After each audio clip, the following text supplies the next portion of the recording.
그러나 우리가 아직 죄인 되었을 때 그리스도께서 우리를 위하여 죽으셨습니다. 이리하여 하나님께서는 우리들에 대한 자기의 사랑을 실증하셨습니다. 아멘. 하나님 아버지 감사합니다. 이 시간 우리를 이 자리로 부르셔서 각자의 자리에서 하나님을 경배하게 하심을 감사합니다.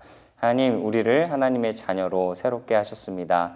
그 믿음을 붙잡고 우리가 깨어있는 예배로 주님께 산제사로 드리는 놀라운 예배 될 수 있도록 함께하여 주옵소서. 예수님의 이름으로 기원합니다. 아멘. 우리 사도신경으로 우리의 믿음을 고백하도록 하겠습니다. 나는 전능하신 아버지 하나님, 천지의 창조주를 믿습니다. 나는 그의 유일하신 아들, 우리 주 예수 그리스도를 믿습니다. 그는 성령으로 잉태되어 동정녀 마리아에게서 나시고 본디오 빌라도에게 고난을 받아 십자가에 못 박혀 죽으시고 장사된 지 사흘 만에 죽은 자 가운데서 다시 살아나셨으며 하늘 오르시어 전능하신 아버지 하나님 우편에 앉아 계시다가 거기로부터 살아있는 자와 죽은 자를 심판하러 오십니다. 나는 성령을 믿으며 거룩한 공교회와 성도의 교제와 죄를 용서받는 것과 몸의 부활과 영생을 믿습니다. 아멘. 우리 친구들 반갑습니다. 오늘 예배는 우리가 주님께 드리는 산제사 되길 소망합니다. 우리가 어떤 환경 속에 있든지 우리가 주님을 바라보며 우리의 삶을 새롭게 하는, 우리의 영혼을 새롭게 하는, 우리의 몸과 마음을 새롭게 하는 예배 되길 소망합니다. 우리 같이 밤이나 낮이나 찬양하도록 할까요?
밤이나 낮이나 언제나 주님을 바라봅니다. 슬픈 때 낭망할 때조차 주님을 바라봅니다. 이런 고백이 우리의 삶의 고백이었으면 좋겠습니다.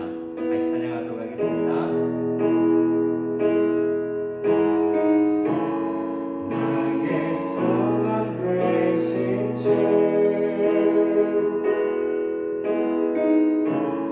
주를 바라봅니다.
함께 하리라. 내가 너를 지키리라. 실망치 말고 나를 구하라. 나는 너의 하나님이라.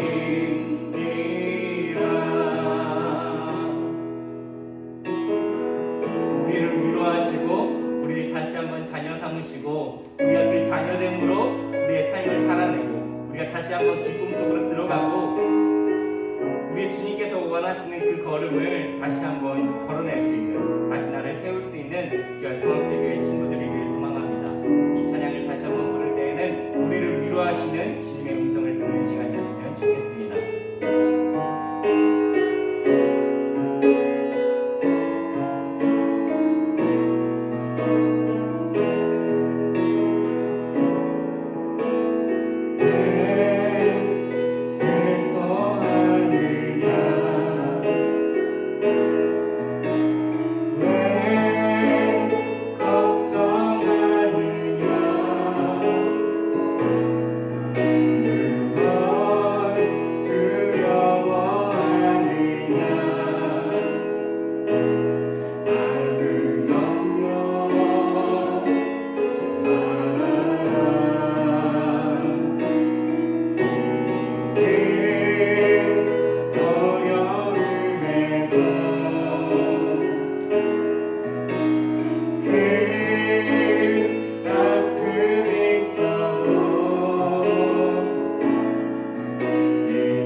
예배의 자리로 나아갈 때는 주님, 나 주님의 보혈에 힘입어서 주께서 나를 자녀 삼으신 것에 힘입어서 이 예배 자리로 나아갑니다. 이런 마음으로 예배 자리로 더 깊이 나아가도록 하겠습니다.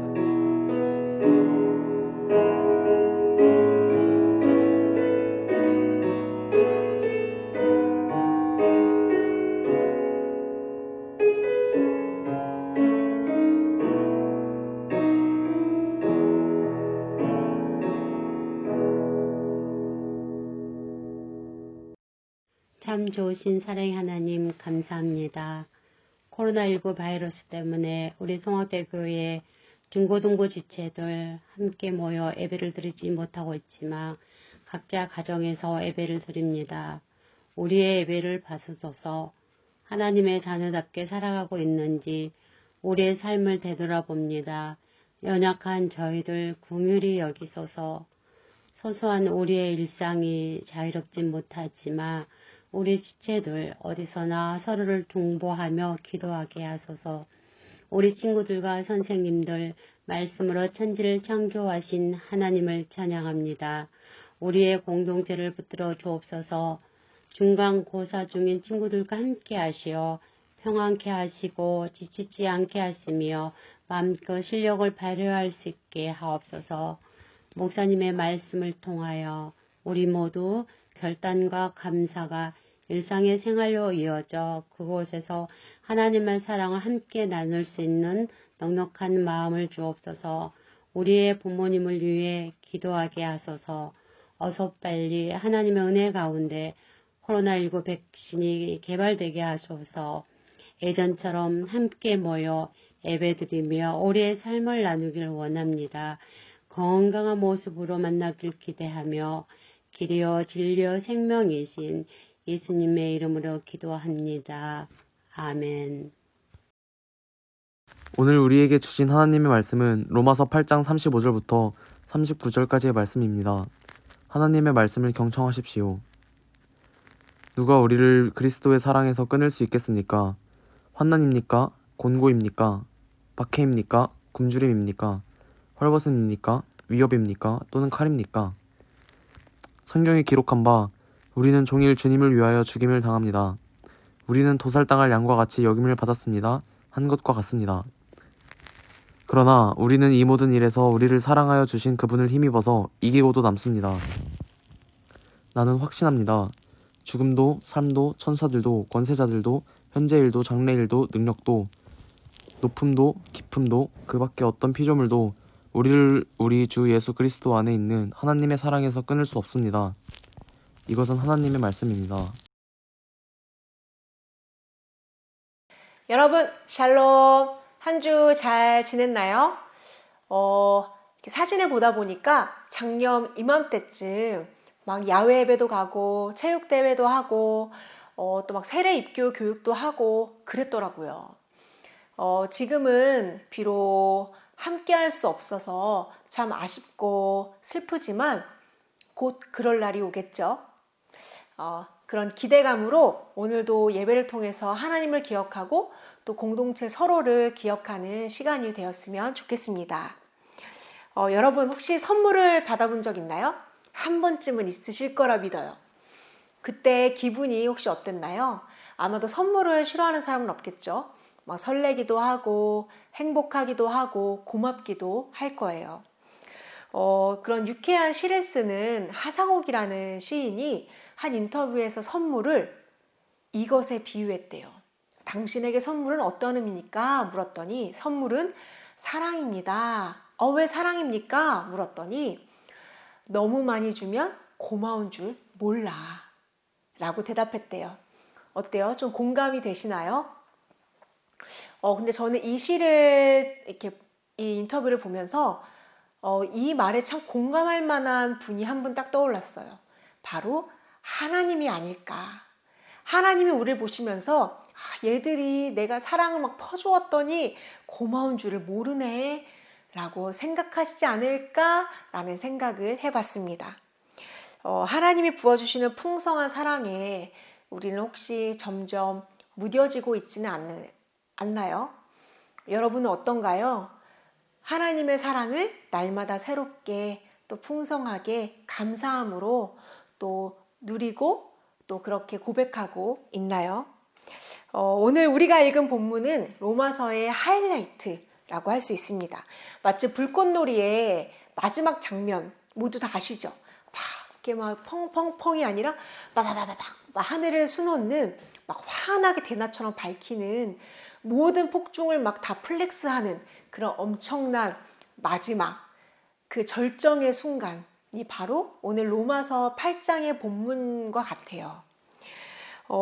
오늘 우리가 읽은 본문 하나님의 사랑은 이래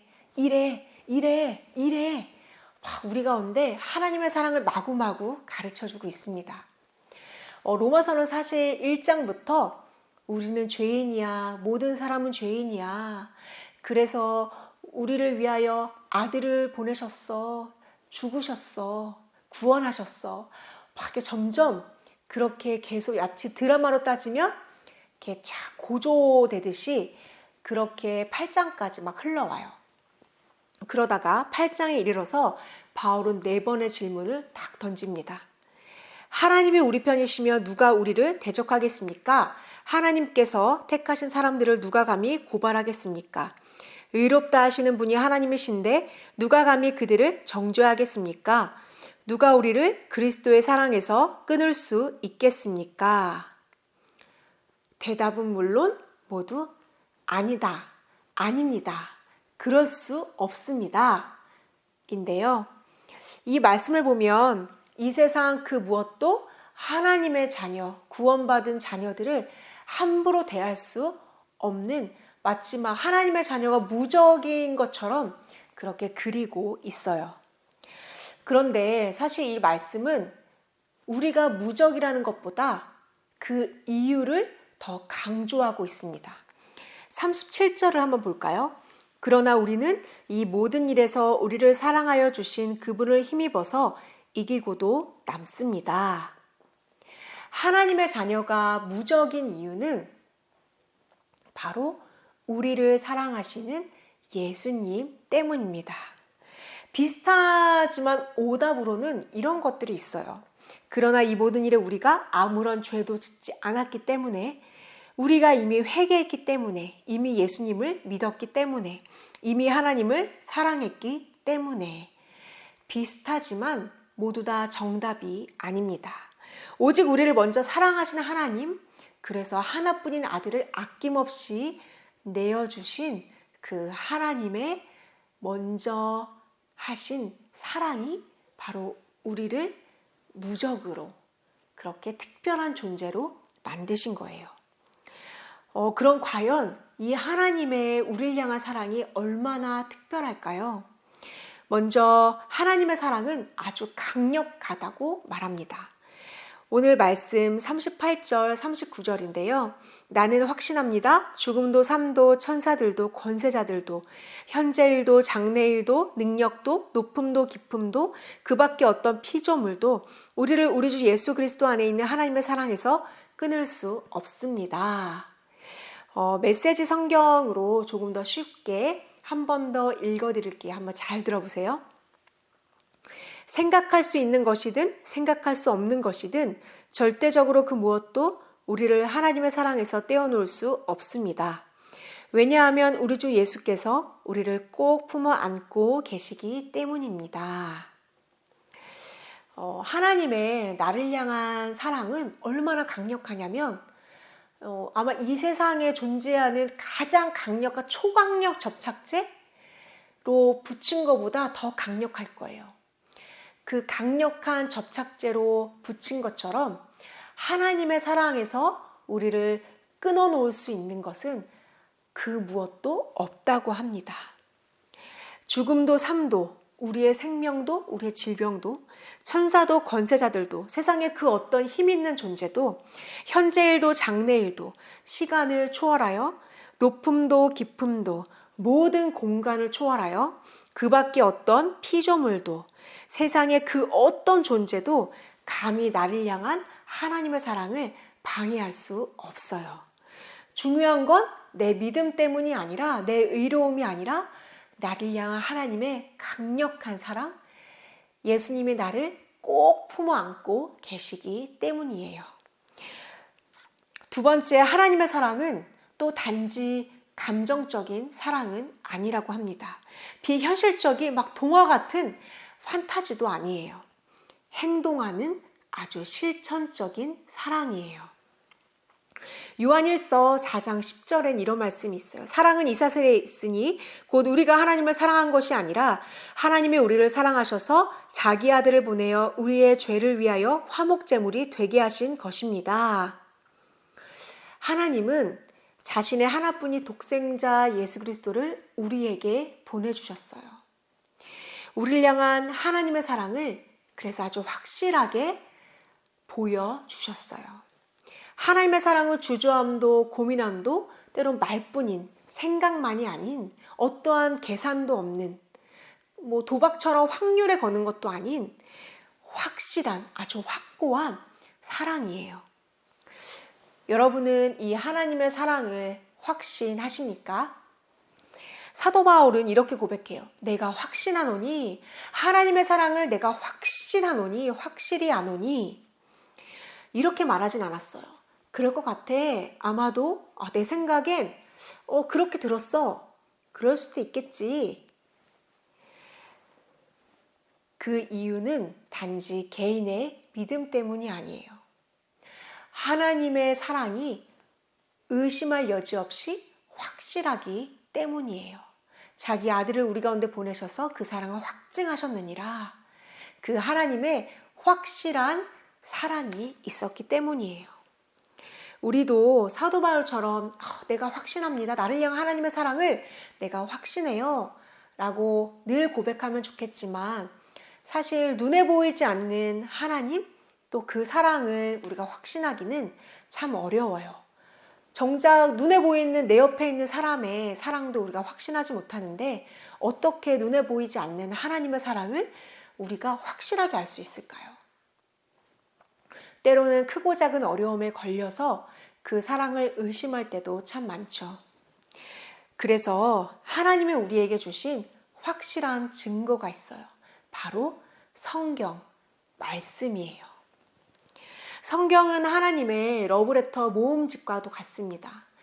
오랜 시간 하나님이 우리를 어떻게 사랑하시는지, 또 얼마나 사랑하시는지, 그래서 무엇을 우리에게 행하셨는지, 또 그 사랑이 얼마나 특별한지를 아주 자세하게 기록한 책이에요.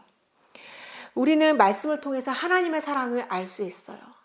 비록 지금은 몰라도 그 말씀을 읽고 기억하고 마음속에 간직한 사람은 언젠가 삶 속에서 이게 바로 그 하나님의 사랑이구나. 하나님의 말씀이 진짜였구나. 이것이 진짜구나. 깨닫는, 확신하는 순간이 찾아옵니다. 마지막으로 하나님의 사랑은 또 모든 사람을 향해 있어요. 요한복음 3장 16절 모두 다 외우고 있죠? 한번 같이 읽어볼까요? 하나님께서 세상을 이처럼 사랑하셔서 외아들을 주셨으니 이는 그를 믿는 사람마다 멸망하지 않고 영생을 얻게 하려는 것이다. 만약 이 말씀이 이렇게 쓰여 있다면 어떨까요? 하나님이 부자를 이처럼 사랑하사, 하나님이 상위 1%만 이처럼 사랑하사, 하나님이 잘생기고 예쁜 사람을 이처럼 사랑하사, 하나님이 착하고 부지런한 사람을 이처럼 사랑하사. 아마도 구원받을 수 있는 사람은 거의 한 명도 없지 않을까요? 하지만 하나님의 사랑은 다행히 이 세상 모든 사람을 차별하지 않고 모든 사람을 향해 열려 있어요. 우리 모두를 향해 예비되어 있습니다. 하나님께서는 이미 정하신 사람들을 부르시고 또한 부르신 사람들을 의롭게 하시고 의롭다 하신 사람들을 영화롭게 하셨다. 이 로마서의 말씀처럼 그야말로 하나님의 자녀라는 이 무적의 권세를 하나님을 사랑하는, 하나님의 구원받은 하나님의 자녀들에게 주신 것이죠. 예전에 드라마 중에 사랑의 온도라는 제목의 드라마가 있었어요. 참 제목이 특별하죠? 근데 이 제목처럼 하나님의 이 놀랍고 특별한 사랑을 온도로 측정하면 몇 도 정도 될까요? 저도 말씀을 준비하면서 한번 고민해 봤는데 처음에는 하나님의 사랑은 엄청 뜨거울 거야. 막 펄펄 끓는 용광로처럼 엄청 뜨겁겠지? 라는 생각을 했는데 생각을 바꿨어요. 생각해 보니까 너무 뜨거우면 들어갈 수 있는 사람이 없을 것 같더라고요. 목사님의 물론 지극히 개인적인 생각이지만 목사님 생각으로는 하나님의 사랑은 따뜻한 기분 좋은 온도가 아닐까 생각이 들었습니다. 마치 그 목욕탕 혹시 가보셨나요? 온탕에 들어가면 그 뜨뜻함 있잖아요. 기분 좋은 따뜻함. 또 추운 겨울에 막 이렇게 창문 열어놓지만 이불을 따뜻한 이불, 전기장판 딱 켜놓고 따뜻한 이불을 딱 덮고 있을 때의 그 따뜻함. 그 정도의 기분 좋은 온도? 누구나 기분 좋게 누릴 수 있는 그런 온도가 아닐까라는 지극히 개인적인 견해였습니다. 어때요? 여러분이 느끼는 하나님의 사랑의 온도는 몇 도쯤인가요? 여러분, 하나님의 사랑이 오늘도 저와 여러분을 꼭 붙들고 계심을 확신합시다. 확신이 없다면 억지로 믿지 않아도 돼요. 하지만 다만 이 말씀을 기억하셨으면 좋겠어요. 말씀을 통해 하나님의 사랑을 사모하고 또 그 말씀을 기억하고 간직하고 살다 보면 언젠가 하나님의 때에 이게 하나님의 사랑이구나 막 넘치도록 풍성한 그 사랑을 깨닫는 순간이 올 줄로 믿습니다. 그때는 우리도 아마 내가 확신하노니 고백할 수 있겠죠. 어느새 성큼 추위가 다가왔어요. 그리고 또 이때쯤 되면 우리 고3 친구들은 수능, 또 때론 중3 친구들도 입시를 준비하고 있죠. 또 크고 작은 막 고민과 또 그런 문제 속에서 아마 마음이 막 이렇게 쪼그라든 친구들도 있을 거예요. 하지만 그때 우리가 이 한 번 경험하며 헤어나올 수 없는 하나님의 따뜻한 사랑의 온도를 우리가 느꼈으면 좋겠습니다. 올해 그리고 그 전에 오늘 그리고 내일 우리가 이 하나님의 사랑과 함께 기쁘게 행복하게 감사함으로 하루하루 승리하는 우리 모두가 되기를 소망합니다. 우리 잠시 말씀을 생각하면서 기도했으면 좋겠는데요. 이 따뜻한 그리고 강렬한 이 하나님의 사랑을 알게 하시고 또 경험하게 하소서, 확신하게 하소서 기도합시다. 또 나 또한 이 하나님을 깊이 사랑하게 하소서. 날마다 의심하고 흔들리는 믿음이 아닌 확고한 믿음으로 주님 앞에 날마다 사랑을 고백하는 우리가 되게 하여 주소서. 우리 잠시 기도하며 나아가겠습니다.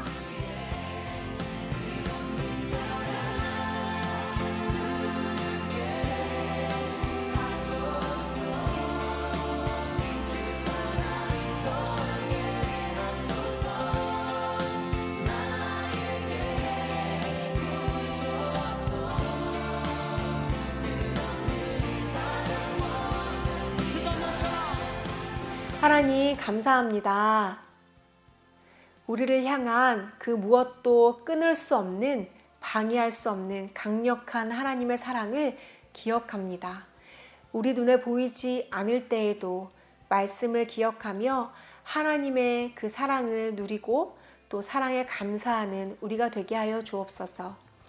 또 이 계절에 사랑이 필요한 많은 사람들에게 우리가 이 하나님의 풍성한 사랑을 전할 수 있도록 또 우리에게 용기와 힘을 주옵소서. 예수님의 이름으로 기도드립니다. 아멘. 우리 주님 예수 그리스도의 은혜와 하나님의 사랑과 성령님의 교통하심이 이 시간 하나님의 그 무엇도 방해할 수 없는 강력한 사랑을 받은 귀한 하나님의 자녀들과 또 그 사랑을 확신하고 또 더 알아가기를 소망하는 귀한 하나님의 자녀들의 삶의 자리에 영원토록 함께 하시기를 간절하게 축원하옵나이다. 아멘.